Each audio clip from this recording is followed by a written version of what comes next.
¿Me están escuchando? Sí. Sí.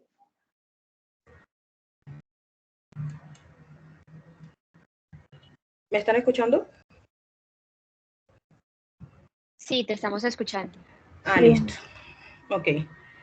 Bueno, mi grupo y yo vamos a exponer meningitis, encefalitis y absceso cerebral. El grupo está conformado por Laura Malagón, Karen Bejarano, Juliana Mejía y Juan Vaquero. Porfa, ¿me la pasas?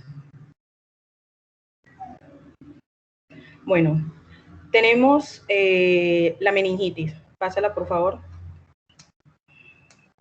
Bueno.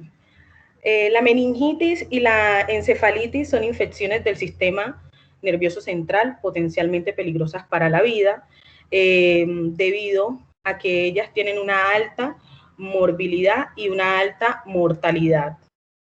Tenemos que la meningitis es una inflamación de las meninges y del espacio subaracnoideo, mientras que la encefalitis es una inflamación del cerebro. La meningoencefalitis es una inflamación de ambas. Bueno, vemos que las infecciones del sistema nervioso central más importantes para reconocer en la primera hora son la meningitis bacteriana y la encefalitis por herpes simple, ya debido pues a su alta mortalidad y a su alta morbilidad. Sin embargo, en estos pacientes se debe dar un tratamiento rápido para evitar secuelas o la muerte.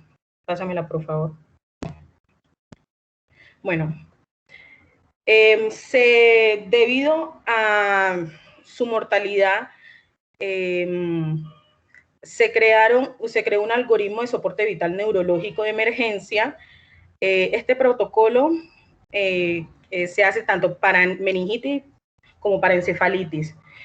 En este protocolo se debe reconocer las características clínicas de las infecciones cerebrales e indicar un posible caso de meningitis o encefalitis. Se debe establecer un acceso intravenoso, líquidos, bueno, se debe también iniciar un tratamiento adecuado según el contexto clínico y realizar un diagnóstico adecuado por medio de punción lumbar, imágenes, sin retrasar el inicio del tratamiento. Siguiente, por favor. Bueno, la meningitis bacteriana. La meningitis bacteriana es una inflamación de la meninge y del espacio subaracnoideo con o sin inflamación de la corteza cerebral que se debe a una infección de etiología bacteriana. Tenemos que el patógeno supera, en una meningitis, el patógeno supera el huésped. El patógeno supera el huésped, en donde el patógeno sobrepasa el epitelio respiratorio, donde va a sobrepasar donde va a sobrepasar la sangre, y esta sobrepasa la barrera hematoencefálica, que va a multiplicar, el patógeno va a multiplicarse en el líquido cefalorraquídeo. Bueno, epidemiología. ¿Alguien tiene el micrófono prendido? Epidemiología. Tenemos que en el 2019 a nivel mundial hubo 500.000 casos de meningitis bacteriana al año. La epidemiología del civil del 2019 en Colombia hubo 1.258 casos probables de meningitis, en donde el Streptococcus pneumoniae tuvo un 16%, otros agentes un 17%, y se descartaron 42% de estos casos. Siguiente. Bueno, la etiología. La etiología de la meningitis en general, la mayoría están causadas por 4 agentes. El Streptococcus pneumoniae, el Haemophilus influenzae, la Listeria monocytogenes y la Neisseria meningitidis, ¿cierto? Sin embargo, hay patógenos comunes de acuerdo a la edad o a los factores de riesgo. Pásala, por favor. Manifestaciones clínicas. La meningitis, las manifestaciones, la mayoría de los casos, tiene la triada clásica de meningitis, que es rigidez de nuca, fiebre y alteraciones en la conciencia. Sin embargo, se han documentado casos que unos pacientes pueden tener cefalea. En los neonatos, los síntomas son inespecíficos. Ellos pueden presentar letargo, diarrea, anorexia, somnolencia y apnea. En los niños los síntomas pueden aparecer en horas o días y pueden presentar fiebre, confusión, rigidez de nuca, vómito y lumbalgia. En algunos casos puede estar presente el signo de Kerning y el de Brusinski. Sin embargo, la ausencia de estos no descarta la meningitis. Siguiente, por favor. Los paraclínicos. Bueno, tenemos que en los paraclínicos, tenemos paraclínicos sanguíneos, en donde tenemos el hemocultivo. El hemocultivo se debe hacer antes del inicio del antibiótico para no alterarlo. Tenemos el hemoleucograma, la velocidad de sedimentación globular y el PCR, que se hacen como fase de reactante aguda. En infecciones graves, como una sepsis multisistémica, se puede hacer glucemia, creatinina, boom, tiempos de coagulación, ácido láctico y gases arteriales. Siguiente, por favor. Bueno, la punción lumbar. Tenemos que la punción lumbar se hace en el espacio intervertebral entre la L3 y la L4 con una aguja de calibre 20 o a 22. Está contraindicado en pacientes con hemorragia subaracnoidea o subdural, en infecciones locales y en hernia cerebral. Estos pacientes, una meningitis aguda, encontramos el líquido cefalorraquídeo con una apariencia turbia como de agua de arroz. Los leucocitos van a estar aumentados, mayor a 1000 a 3000, las proteínas van a estar aumentadas mayor a 100.000 miligramos sobre decilitros, la glucosa puede estar disminuida a 40 o disminuida a 25. En el GRAM se puede encontrar de 10.000 a 1.000.000 de unidades. Ahí se me olvidó. Bueno, el cultivo va a ser positivo, el lactato en el líquido cefalorraquídeo va a estar aumentado y el FIT-ARAIN, que es una de las últimas pruebas que se está haciendo en algunos laboratorios, que es con una tecnología para la PCR, en donde se ven todos los agentes, como las bacterias para la meningitis. Se puede detectar también 7 tipos de virus y 2 tipos de hongos, y lo positivo de este es que se puede hacer y se puede mirar los agentes aun cuando ya se está administrando antibiótico. Siguiente. Karen, dame un segundo, ¿me escuchan? Sí, por favor. El FINLAR-RAI es una prueba rápida. Listo. Listo. Es una prueba rápida, pero lo ideal sería confirmar. O sea, vos con una prueba rápida lo que buscas es que te salga un resultado rápido para dar un tratamiento no empírico, sino dirigido. Pero obviamente ese paciente hace punción lumbar, se inicia manejo, sale el FINLAR-RAI, un día, 12 horas, todo depende de la rapidez, pero es muy rápido porque es que el cultivo normalmente tiene que esperar 3 días, 4 días, 5 días. 5 días, sí. Entonces, la idea es esa, ¿listo? Listo, profe.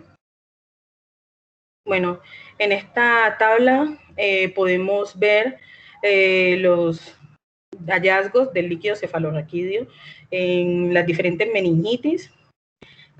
Como ya lo había dicho, pues en la bacteriana se encuentra turbia o purulenta, la presión de apertura va a estar aumentada, los leucocitos van a estar aumentados, en específico los neutrófilos que van a estar aumentados un 80 o un 85%, las proteínas van a estar aumentadas y la glucosa va a estar disminuida. Bueno, y los otros tipos viral, tuberculosa, etcétera. Siguiente, por favor. Siguiente, por favor. Gracias. En las complicaciones, tenemos que la meningitis se pueden presentar complicaciones como accesos cerebrales, empiema subdural, sangrado del sistema nervioso central, ventriculitis, convulsiones, etcétera. Y el diagnóstico diferenciales tenemos los otros tipos de meningitis por otros agentes, la encefalitis y la meningitis aséptica por medicamentos. Siguiente, por favor. Bueno, el tratamiento. El pilar fundamental del manejo de la meningitis bacteriana aguda es el inicio temprano de la terapia con antibióticos, ¿cierto? El paciente, al realizarle la punción lumbar y los hemocultivos, después de realizar la punción lumbar y los hemocultivos, se le puede iniciar un tratamiento empírico, donde se puede usar cefalosporinas de tercera generación, como ceftriaxona, 2 miligramos cada 12 horas intravenoso, o cefotacime, 2 miligramos cada 6 horas intravenoso, para cubrir el Streptococcus pneumoniae, la Neisseria meningitidis y la Haemophilus influenzae, y para cubrir la Listeria monocytogenes se usa ampicilina, 2 miligramos cada 4 horas intravenoso. Ya si el paciente es alérgico a los betalactámicos, se le da vancomicina más mocifloxacino y trimetoprim sulfa. Karen, ¿cuál es la dosis de ceftriaxona? La dosis de ceftriaxona, son 2 miligramos cada 12 horas intravenoso. No. Los otros del grupo, ¿cuál es la dosis de ceftriaxona?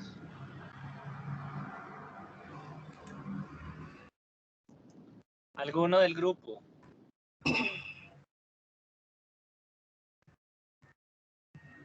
Profe, de 1 a 2 miligramos, como decía la compañera, pues. No. ¿Cuál es la dosis de meropenem?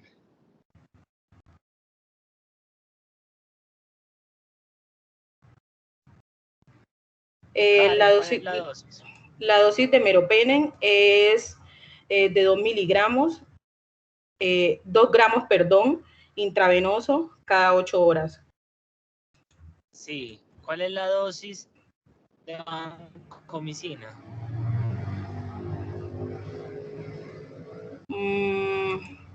La dosis de vancomicina son 15 miligramos por kilogramo cada 8 horas, intravenoso.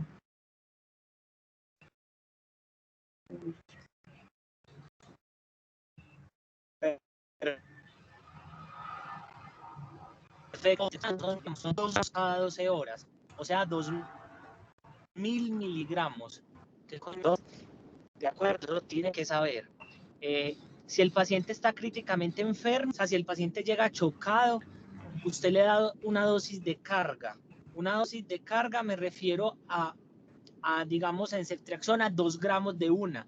Y luego continúo con los 2 gramos cada 12 horas, pero le da una dosis de carga. Lo mismo pasa, dosis de carga de vancomicina, a esa dosis que dijiste, lo mismo pasa con meropenem. Cuando es alérgico, digamos, a ceftriaxona, le da 2 gramos de meropenem. ¿Listo? Ah, listo, profe. Estaba confundida en eso. Gracias. ¿Me pasas, por favor? Y ya después de que sale el resultado de la punción lumbar y el hemocultivo, se hace pues un manejo antibiótico dirigido, que es de acuerdo ya al agente causal de la meningitis. Pasa, por favor. Pasa. Bueno, el tiempo de duración es de acuerdo también al agente causal. Pasa, por favor. La profilaxis. La profilaxis se le hace a los pacientes, se le hace a las personas que tuvieron contacto cercano de pacientes diagnosticados con infección meningocócica. Estos son personas que estuvieron 8 horas, que tuvieron 8 horas de contacto mientras estaban muy cercanos a menos de 3 pies. A personas expuestas a secreciones orales dentro de 7 días antes del inicio de los síntomas o 24 horas después del uso de antibióticos. Se les da rifampicina, 600 miligramos vía oral cada 12 horas durante 2 días y ciprofloxacina, 500 miligramos vía oral dosis única o ceftriaxona, 150 miligramos intramuscular dosis única. Y ya el pronóstico es de acuerdo a la rapidez que se le administra el tratamiento al paciente. Siguiente, por favor.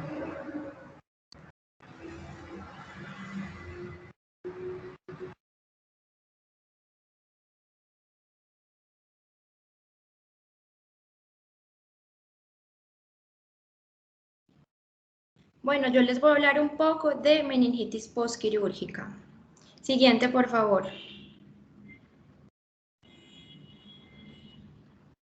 Bueno, les voy a hablar un poco entonces, la meningitis bacteriana nosocomial pues es una complicación grave de los procedimientos neuroquirúrgicos, la infección sistémica y el traumatismo craneoencefálico.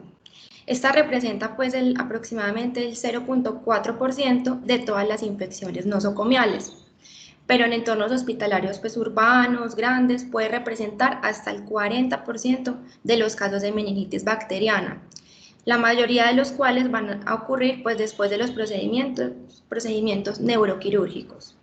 También se ha informado que la meningitis postcraneotomía en 0,8% a 8,9% de los pacientes sometidos a cirugía craneal y con un tiempo pues de hospitalización prolongado, múltiples cirugías y mayores costos pues hospitalarios que esto implica.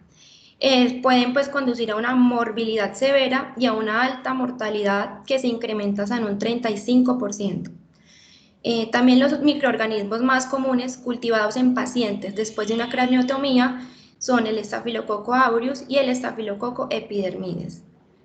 Los microorganismos gram negativos también son comunes, entonces los pacientes presentan fiebre, rigidez de cuello y alteración del estado mental típico de la meningitis.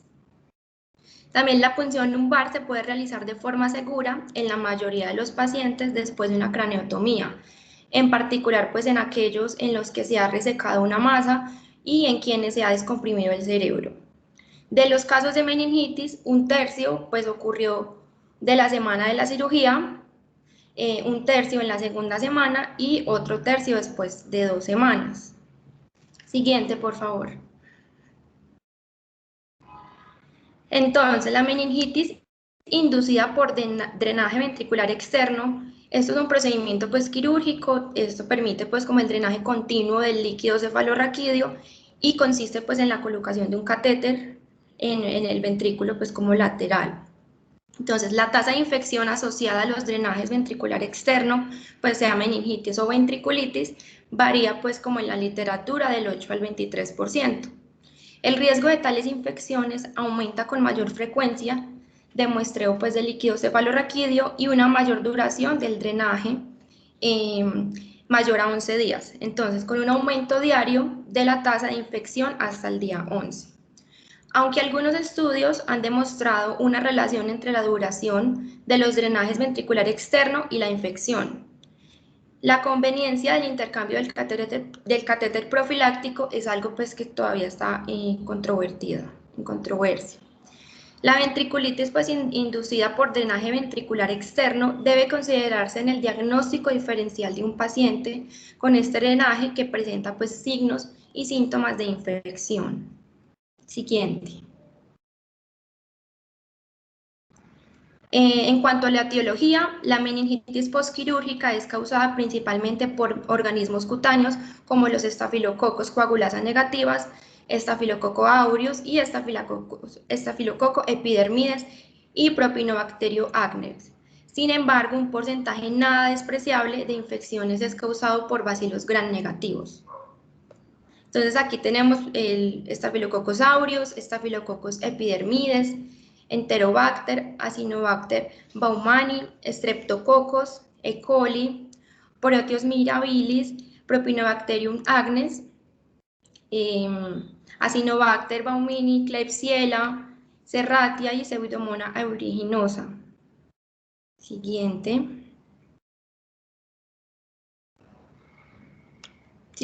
porfa.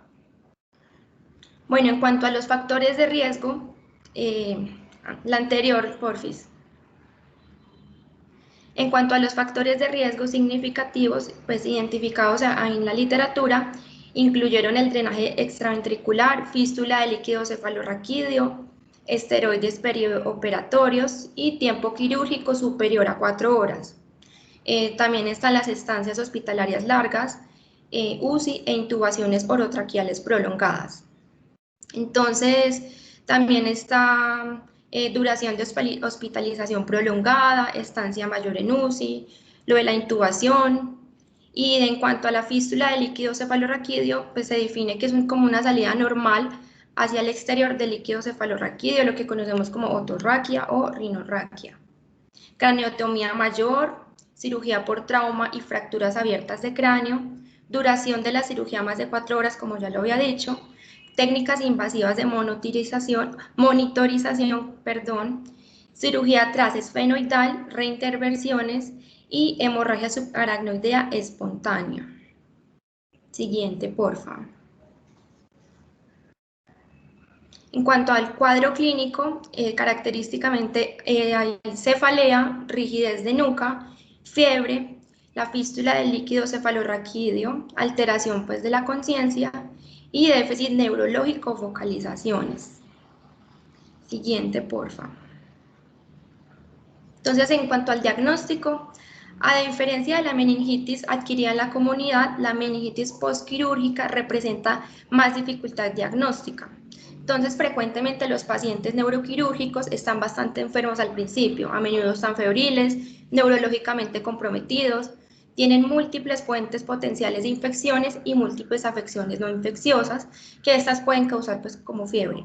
También disminución del nivel de conciencia, lo que puede generar que la meningitis pues pueda estar enmascarada o sea confundida con otras entidades. Entonces, debido a la reacción inflamatoria que puede ser generada pues por la manipulación quirúrgica, así como la hemorragia subaracnoidea, postquirúrgica, algunas neoplasias, el estrés quirúrgico y por medicamentos anestésicos o esteroides, los valores del citoquímico del líquido cefalorraquídeo pueden estar sesgados. Entonces, pues es decir, el recuento de leucocitos, de glucosa y concentración de proteínas no es óptimo desde el punto de vista de diagnóstico. Entonces, también lo que se ha hecho es que se ha propuesto que el índice celular, que tiene en cuenta los eritrocitos en el líquido cefalorraquídeo debido a la hemorragia. Entonces, el índice es una proporción de glóbulos blancos a glóbulos rojos en el líquido cefalorraquídeo, dividida por la proporción de glóbulos blancos a glóbulos rojos en la sangre. Entonces, se ha sugerido que un valor de corte de 5 es indicativo de infección, aunque esto no ha sido validado. Además, los cultivos de líquido cefalorraquídeo son negativos hasta en un 70% de los casos. Entonces, como consecuencia, se requieren parámetros de líquido cefalorraquídeo, pues como adicionales para el diagnóstico adecuado. En concordancia, se ha utilizado niveles de lactato en el líquido cefalorraquídeo en pacientes neuroquirúrgicos para aclarar los diagnósticos. Leib y los colaboradores utilizó 4 milimoles por litro más de lactato en líquido cefalorraquídeo como valor de corte para identificar pues como a los pacientes que presentaban meningitis bacteriana después de una neurocirugía. Entonces, esto tiene una sensibilidad del 88% y una especificidad del 98%. Hay que tener pues también en cuenta que los niveles de lactato en líquido cefalorraquídeo pues también pueden elevarse por algunas enfermedades neurológicas, incluyendo pues la enfermedad cerebrovascular, convulsiones, lesión cerebral y el coma hipoglucémico.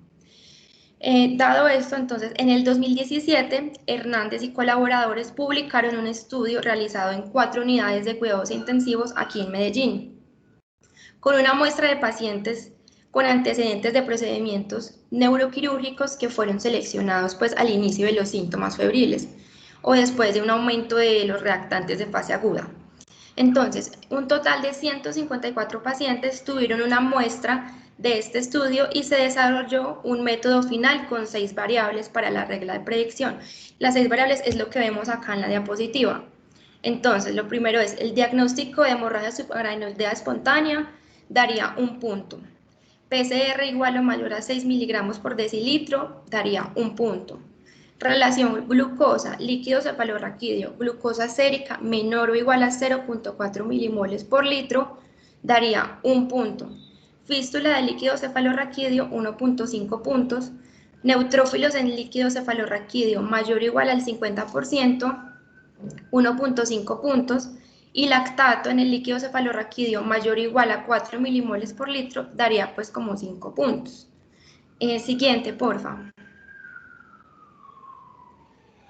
Entonces, una puntuación pues superior a los 6 sugiere una alta probabilidad de neuroinfección, lo que pues conlleva la recomendación de tratar al paciente con antibióticos. Entonces, por lo tanto, esta regla de predicción mejora la precisión diagnóstica en los pacientes con sospecha de meningitis postquirúrgica. Siguiente, porfa. En cuanto a las imágenes, todavía no está clara la necesidad real de imágenes de rutina pues en todos los pacientes con sospecha de infecciones postneuroquirúrgicas. En el contexto de las infecciones postneuroquirúrgicas, pues las imágenes deben abordar los 3 puntos principales. El primero es para descartar un absceso, epiema subdural y epidural u otra infección pues del sitio quirúrgico. En cuanto a la resonancia magnética, sería la modalidad de imagen óptima y pues cuando no está disponible, la tomografía con contraste es una alternativa pues aceptable. En segundo lugar, si la hidrocefalia pues se sospecha, se puede realizar una tomografía simple para una evaluación rápida del tamaño y de la dinámica ventricular. Siguiente, porfa. Bueno, en cuanto al tratamiento, el diagnóstico pues, y el tratamiento antimicrobiano precoz, esto es importante para disminuir la tasa de morbilidad y mortalidad pues, asociada. Entonces, la profilaxis antibiótica recomendada para neurocirugía está pues, dirigida principalmente contra bacterias gram positivas. Del mismo modo, los antibióticos utilizados en catéteres impregnados como minociclina, rifampicina y clindamicina y recubrimiento de plata son activos pues, que son principalmente contra bacterias gram positivas, como ya lo dije, y puede llegar pues, a reducir las meningitis postquirúrgicas causadas por estos gérmenes. Pues sin embargo, se ha informado que en la literatura, aunque la terapia antibiótica profiláctica pues, redujo la incidencia de infección incisional del 8.8% al 4.6%, no previno el desarrollo de meningitis. Entonces, en los pacientes en que los síntomas y signos clínicos apuntan a meningitis, el tratamiento se instituye después de realizar una punción lumbar. La tinción de Gram del líquido cefalorraquídeo puede ayudar a orientar la elección de antibióticos, pues, pero porque pueden pasar 2 días o más para que el cultivo pues, se produzca información sobre la necesidad o la sensibilidad pues, bacteriana. Si los resultados de los cultivos posteriores muestran que la meningitis es aséptica, aquí se pueden suspender los antibióticos. Entonces, el tratamiento empírico de las meningitis postquirúrgica debe basarse en los patógenos más probables, en los involucrados, por ejemplo, en el patrón local de resistencia a los antibióticos. Las directrices actuales recomiendan el tratamiento con vancomicina para la cobertura de estafilococos y Propionibacterium agnes y una cefalosporina antipseudomónica o carbapenem antipseudomónico, pues para la cobertura de bacilos gram negativos aeróbicos. La elección entre una cefalosporina y un carbapenem para el tratamiento empírico debe depender pues, de la prevalencia local de bacterias productoras de beta-lactamasa de espectro pues, extendido. Para pacientes alérgicos a los beta-lactámicos se usa las fluoroquinolonas o el Astreonam. Dado la penetrancia de los antibióticos pues, al sistema nervioso central, pues esto es restringido, pese a una menor resistencia cuando hay un proceso inflamatorio meningio Uno de los métodos pues, utilizados para aumentar las concentraciones en el sistema nervioso central pues, de los fármacos administrados sistémicamente es aumentar la dosis sistémica. Entonces, los betalactámicos exhiben una leve toxicidad sistémica, de modo que la dosis sistémica se puede incrementar pues, notablemente sin efectos secundarios significativos. Esto no es aplicable a la vancomicina, a los aminoglucósidos y a la colistina, pues que tienen un índice terapéutico más estrecho, es decir, pues que son más tóxicos. Entonces, aquí en conclusión se recomienda usar dosis máximas terapéuticas no tóxicas para lograr mayor penetrancia, pues, y por ende una respuesta terapéutica. Entonces, aquí en la diapositiva tenemos que el tratamiento para gram positivos está la vancomicina. Esta se considera pues el tratamiento de elección para patógenos pues, resistentes a la meticilina. Se administra una dosis de 15 a 20 miligramos por kilo 2 o 3 veces por día. Y esto es con el objetivo pues, de lograr una concentración mínima sérica de 15 a 20 miligramos por litro. También las guías actuales recomiendan pues, el uso de rifampicina como adyuvante para estafilococos susceptibles, con una dosis máxima pues, de 20 miligramos por kilo por día. También está el linezolid. Tiene pues una muy buena penetración en el sistema nervioso central y pues también se ha utilizado con éxito para el tratamiento de la meningitis causada pues por estafilococos resistentes a meticilina. También pues su importante mielotoxicidad y riesgo de causar neuropatía irreversible se vuelven pues como más evidentes después de aproximadamente 2 semanas de tratamiento, lo que complica el tratamiento pues a largo plazo. En cuanto a los gram negativos, pues debido a una menor probabilidad de desencadenar pues como convulsiones y un espectro algo más estrecho, las cefalosporinas se prefieren generalmente a los carbapenémicos pues para el tratamiento. De elección son utilizados la ceftriaxona o cefepime. Y el meropenem debe elegirse sobre el imipenem como el carbapenem de elección debido pues al riesgo probablemente menor de convulsiones y de menor requerimiento de dosis efectiva. Entonces, pues como la alta tasa de meningitis postquirúrgica causada por Acinetobacter baumannii y Pseudomonas aeruginosa resistentes a carbapenémicos ha llevado pues como a la reactivación de la colistina en este contexto como medicación pues como coadyuvante. Cuanto a la siguiente, porfa.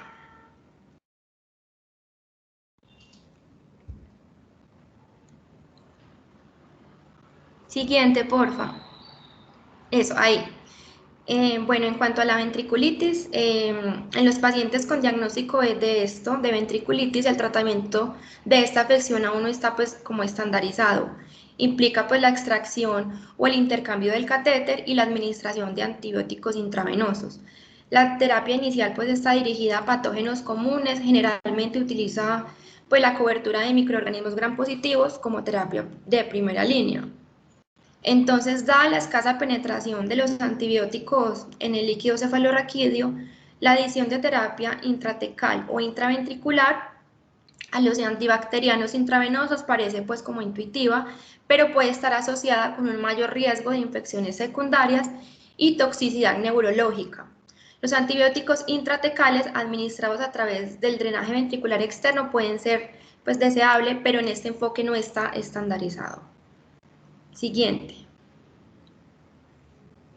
En cuanto a la duración del tratamiento con antibióticos, se ha basado principalmente en la práctica común, más pues que en la evidencia. Los expertos recomiendan 21 días de tratamiento antibiótico dirigido a la meningitis por gram negativos y 10 a 14 días en la meningitis por Staphylococcus aureus y gram positivos. Siguiente, porfa.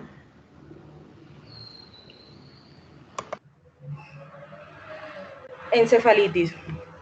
Tenemos que la encefalitis es uno de los diagnósticos diferenciales de meningitis. Siguiente, porfa. Bueno, la encefalitis es una infección del cerebro que es causada mayormente por virus, en especial el virus del herpes zóster, del herpes simple, perdón.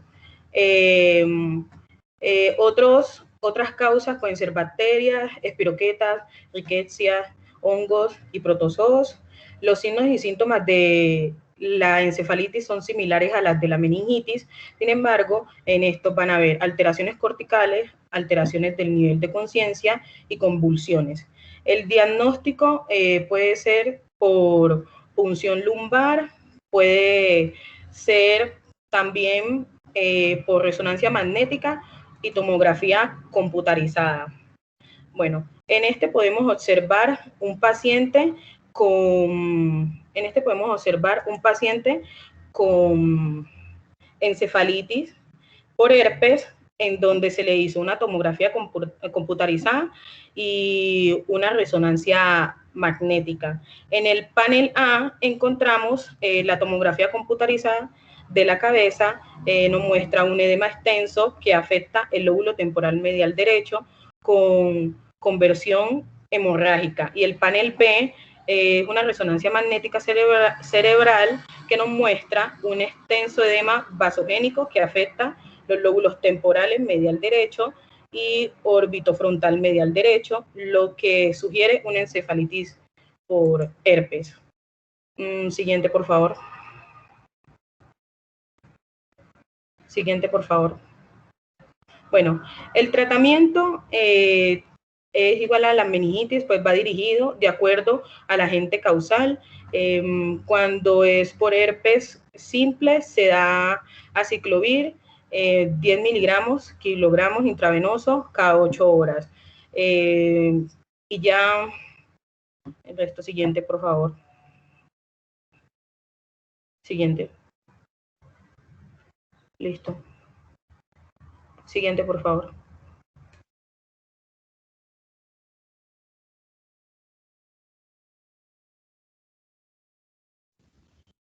Buenas tardes, ¿sí me escuchan bien?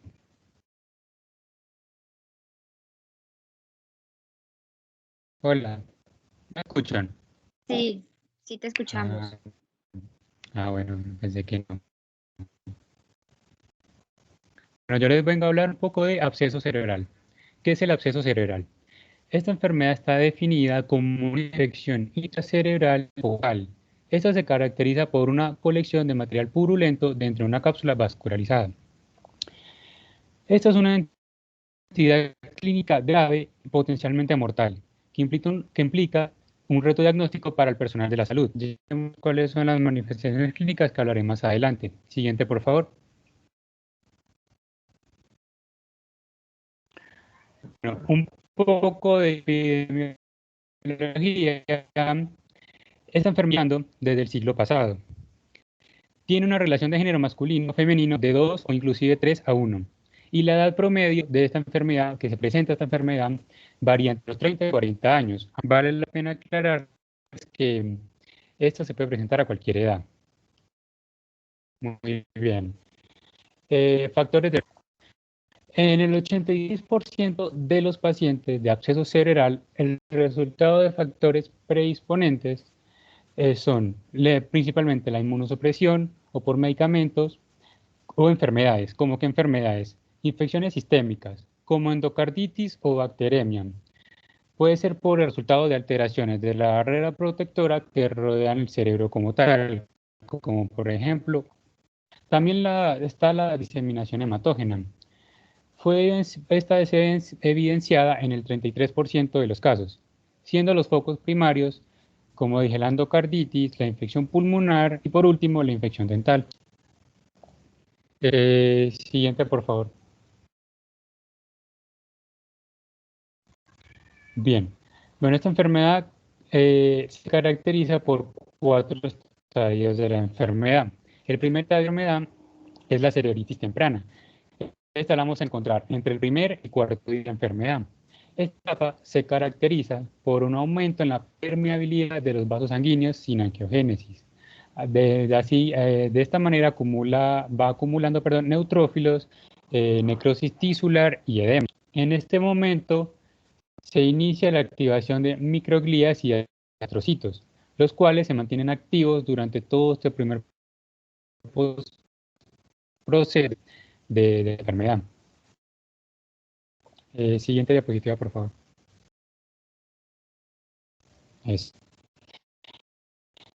Bien, la segunda etapa o segunda fase, cerebritis tardía. Esta ya ocurre entre el cuarto y 10º día. En esta fase ocurre un infiltrado especialmente de macrófagos y linfocitos. Hay una progresión de la necrosis, o sea, la necrosis sigue procesando, y también aumentan los fibroblastos. Estos inician a depositar una matriz reticular en la periferia de la letra. Siguiente, por favor.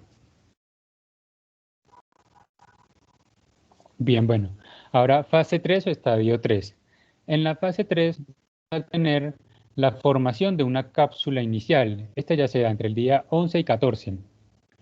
En esta fase hay un núcleo central de pus y este inicia el desarrollo de una pared por medio de acumulación de más fibroblastos y de neurovascularización.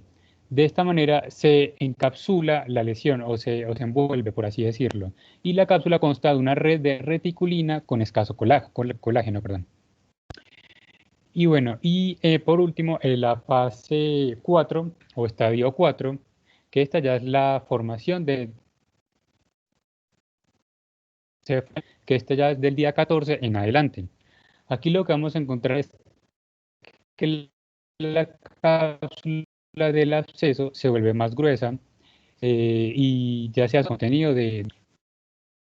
Siguiente, por favor.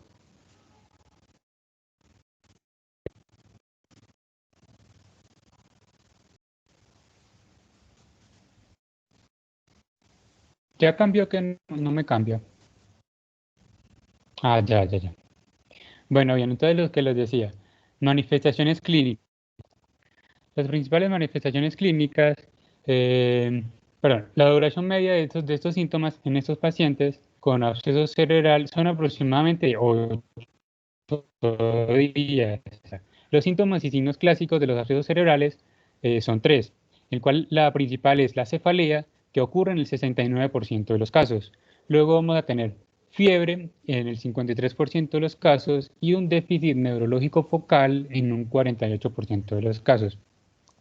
Esto se podría decir que está en la triada clásica, aunque no siempre esta triada va a estar presente en el paciente, eso hay que tenerlo en cuenta.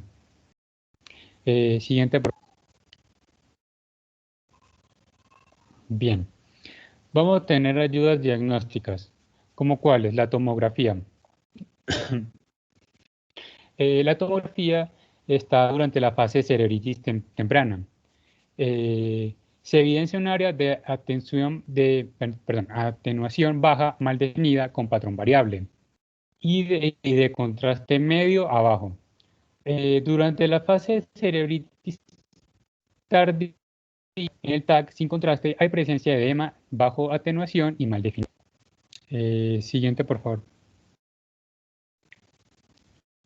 Bien, otra ayuda diagnóstica que vamos a tener es la resonancia.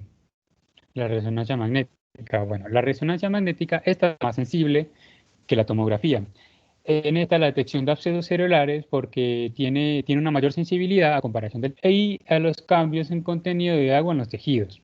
Lo que da un resultado de un edematoso y durante las primeras etapas de la cerebritis. Entonces, por ende, vamos a tener una diferencia más clara o definida, por así decirlo, viendo la formación de abscesos.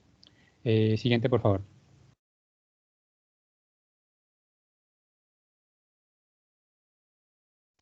Bueno, pruebas de laboratorio.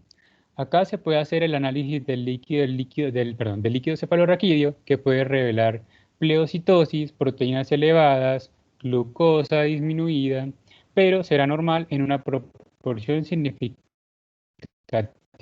de individuos. Esto va variando según el paciente. Siguiente, por favor. Bueno, tratamiento. ¿En qué consiste el tratamiento de absceso cerebral? Aquí vamos a tener la cirugía estereotáxica mínimamente invasiva. Esto de coordenadas tridimensionales para así poder localizar pequeños objetivos dentro. Esto permite una aspiración de cualquier absceso cerebral de 1 centímetro con buena tolerancia para el paciente, independientemente de su ubicación. Recordemos que tiene que... siguiente, por favor. Bueno, y tratamiento, unas recomendaciones en la intervención. Bueno, primero es que la aspiración por estereotaxia está guiada, ya sea por tomografía o resonancia magnética. Nada más la resonancia magnética, pero tiene que ser por lo menos de 1 centímetro, como ya lo dije, y con un aislamiento microbiológico o lesiones causantes de déficit neurológico focal. Otro tip para tener en cuenta, el 2, es que todo absceso mayor de 2.5 centímetros de tamaño se considera una indicación independiente de drenaje, incluso en pacientes con documentación microbiológica. Y por último, el tercer tip es el drenaje. Este debe considerarse en casos de lesiones periventriculares con alto riesgo de ruptura intraventricular y en caso de infecciones con bacterias u hongos difíciles de tratar. Siguiente, por favor.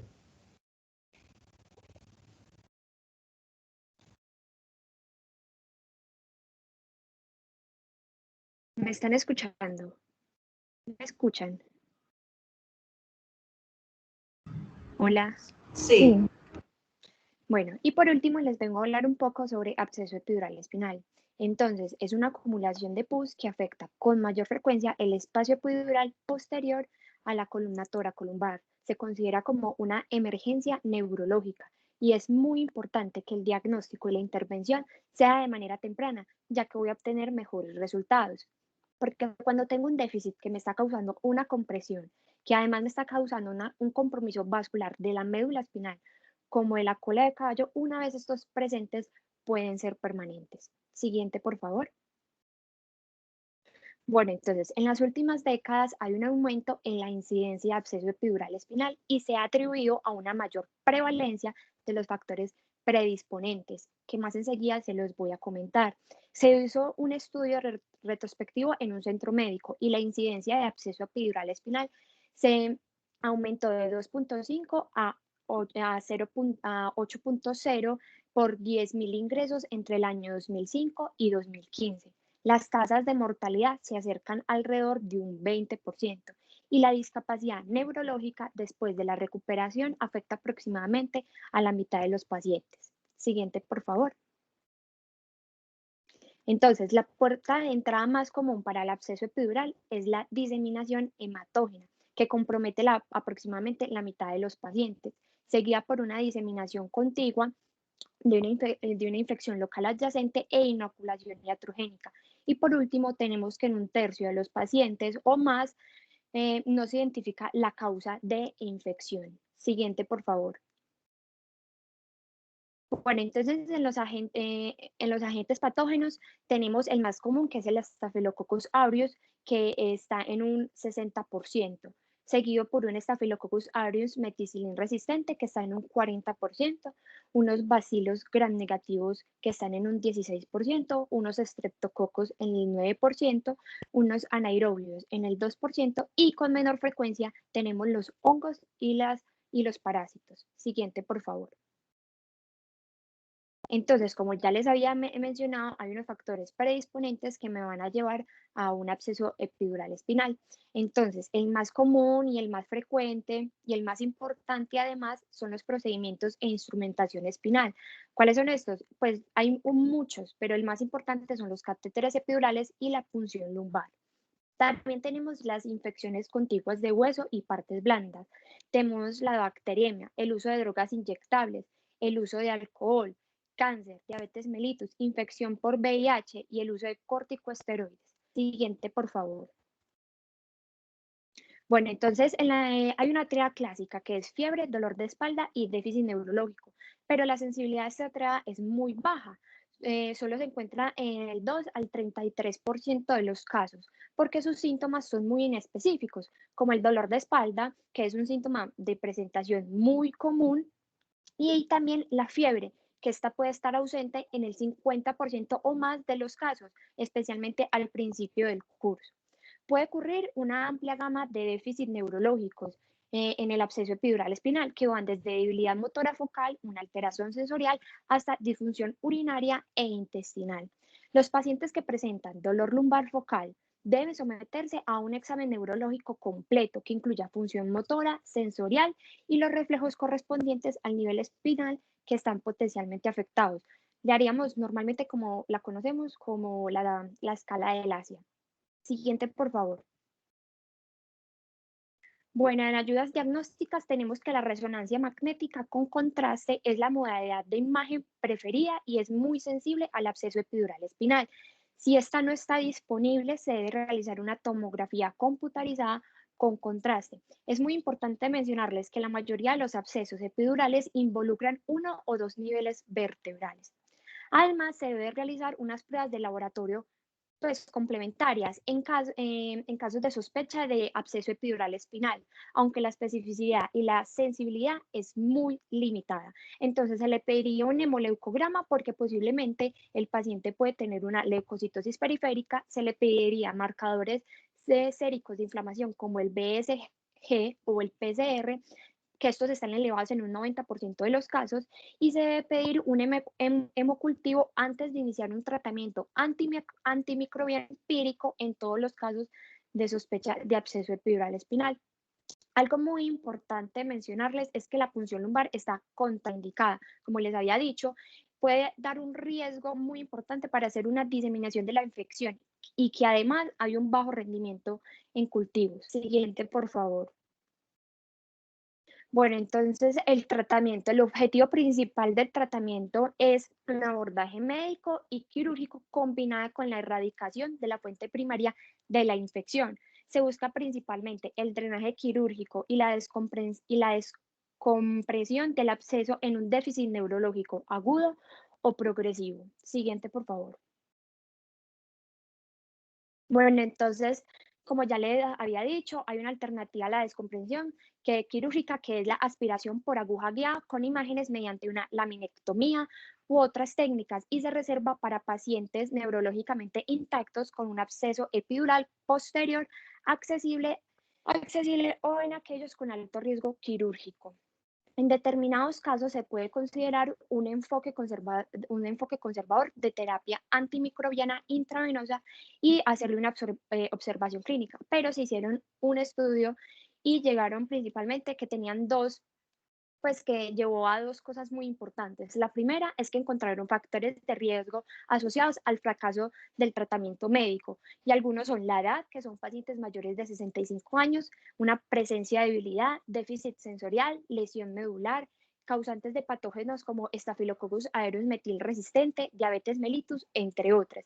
Y la segunda es que hay la mayor probabilidad de un deterioro neurológico si solo se lleva a un tratamiento antimicrobiano y ya. Entonces la conclusión que ellos sacaron es que la terapia médica sin intervención quirúrgica debe reservarse para casos muy selectos, como los pacientes que tienen riesgo de quirúrgico, que los pacientes que carecen de factores ya mencionados antes y que tengan un patógeno establecido por aspiración. La terapia empírica estándar generalmente incluye vancomicina, ceftriaxona o una cefalosporina con una cobertura mucho más amplia, que es el cefepime. La mayoría de los pacientes reciben al menos de 4 a 8 semanas tratamiento médico, con periodos más cortos aquellos para los que se someten a drenaje quirúrgico, y periodos mucho más largos para aquellos que se tratan solamente con antibióticos. Además, y es muy importante, que se debe hacer un seguimiento con hemoleucograma, marcadores de inflamación sérico, y se deben obtener imágenes repetidas para confirmar la respuesta radiológica al tratamiento. Siguiente, por favor. Y listo, muchísimas gracias.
Doctores, hola, ¿me escuchan?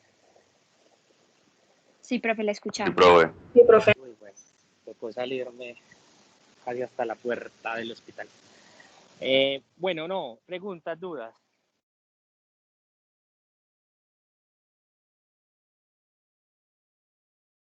Ninguna. Bueno, vea, me pareció una exposición que para el tiempo que utilizaron es una exposición aceptable. Faltan cositas pues, de los artículos, pero entiendo que pues, se trataron de, digamos, de ceñir por el tiempo. Algunas diapositivas obviamente faltaban tildes y estructuralmente hablando, pero quizás obviamente unos mejor oradores que otros, pero creo que el mensaje grande quedó de la charla. Es una charla que realmente es corta, no es muy larga. Entonces, estuvo bien la exposición. Bueno, muchachos, ¿alguna pregunta? Ninguna pregunta, ninguna duda. Bueno, ojo con las dosis de los medicamentos y con la duración del tratamiento según el microorganismo. Eso es muy importante de la terapia. Lo otro es las indicaciones quirúrgicas para operar un absceso, cuando usted tiene que llamar al neurocirujano para definir la cirugía. Y el inicio temprano de lo antibiótico empírico en todos estos tipos de infecciones. Usted no va a esperar, digamos, exámenes, punción lumbar para iniciarlo. Ojalá tuviese la punción lumbar, la muestra del líquido, pero si definitivamente el paciente está tan mal, se le debe iniciar, o no se puede hacer la punción, se le debe iniciar el manejo antibiótico. Profe, pero yo me leí también muchos documentos y decían que eso es en casos de que el paciente esté muy mal, porque alteraría Por mucho eso, todos los exámenes. inmediatamente negativiza el hemocultivo y pues el estudio del líquido cefalorraquídeo lo negativiza. O sea, si usted le inicia ya y le hace la punción quizás en media hora, no pasa nada, pero para la punción lumbar, para el líquido, pero si el paciente está muy mal, hay que hacerlo. Listo, usted no puede, porque es, digamos, usted tiene una primera hora en la que es vital iniciar el antibiótico. Si usted en una hora no ha podido iniciar antibiótico, esperando que, o pensando, no, va a ser la punción lumbar, no, definitivamente es en el paciente chocado, o sea, está en un shock séptico por SOFA, por los criterios que quieran de sepsis, inmediatamente le deben de iniciar antibiótico, independientemente si tiene una punción lumbar. Es en el paciente chocado, o sea, el paciente muy mal. ¿De acuerdo? Bueno, doctores, entonces me cuentan, por favor, el sábado a qué horas damos la clase cuando sepan el horario de urología. ¿Listo? Una feliz noche. Bueno, profe, Listo, profe. Hasta luego. Listo, profe, gracias.